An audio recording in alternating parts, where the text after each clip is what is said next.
guys, welcome back to Adventures in Aviators. This is part 5 of our series on Vietnam.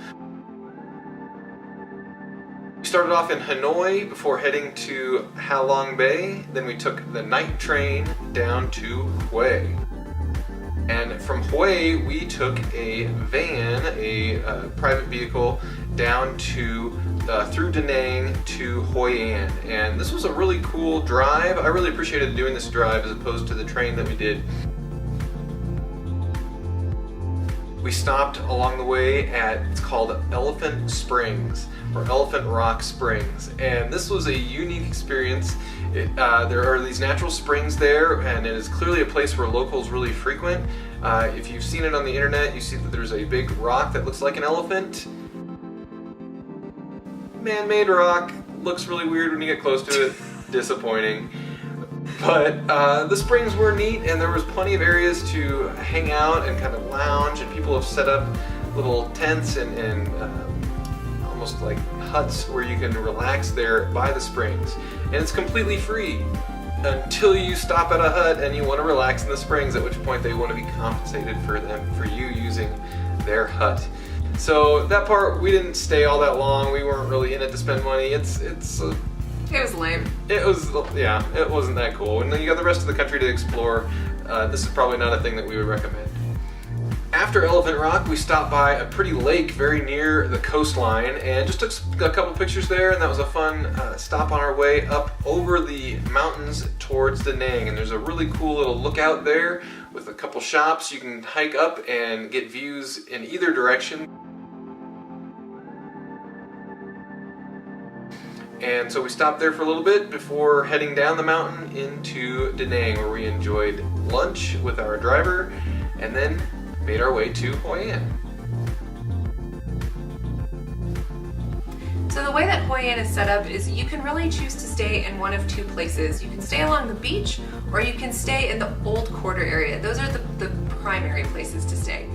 So we decided to stay along the beach, and then we would drive into the city, which was like a 5 or 6 minute taxi ride. It wasn't bad at all. I have to say that Hoi An is my favorite place that we stopped in all of Vietnam. It is this quaint, cute area. I would definitely live there given the opportunity. It is adorable. They are definitely known for lanterns. They have lanterns everywhere. And it's just a cute, quaint town. So there's markets, there's restaurants, and what they are really well known for is tailoring.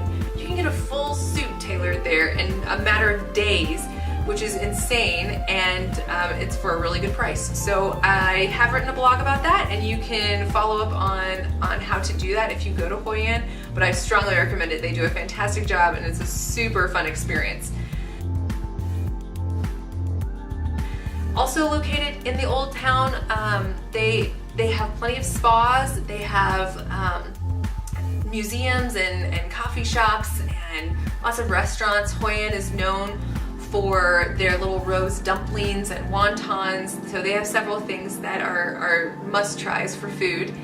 And like I said, you could just hang out there and find a little coffee shop and just love the environment of this little town. It is precious. Our place was about a block away from An Bang Beach, and this whole beach area is just beautiful, and there's a couple of quaint little Airbnbs, a few restaurants nearby, plenty of places to get a massage, but the vibe here is totally chill, not about the city at all. And I loved just kind of decompressing there and enjoyed several days of just hanging out near the beach. If you go early in the morning, you can encounter a bunch of locals all doing their exercises out there. And we've seen this around the country where early in the morning, the Vietnamese are big into their exercise. You can still get very cheap massages around here, as well as some fun local food. There's also some more touristy places that are a little bit nicer as well. But as far as a chill vibe, this is your area. So if I were to redo our trip again, I would have probably spent a few more days in this town just to explore it more. But like I said, this was my favorite stop along the way. And then it's also important to know that there is not an airport that flies into Hoi An. You have to book a ticket to Da Nang and then have a car ride that takes you to Hoi An. It's not difficult to do, and it's a very short distance away and well worth it. So coming up in our next part, we fly down to Ho Chi Minh City. But if you have been to Hoi An or Da Nang and have advice for people who are searching out to travel there soon, please put your comments down below. And of course, subscribe and stay up to date with all of our travel blogs. We'll talk to you later. Up in Hanoi, this is part 5. Lame, Michelle says. On bone.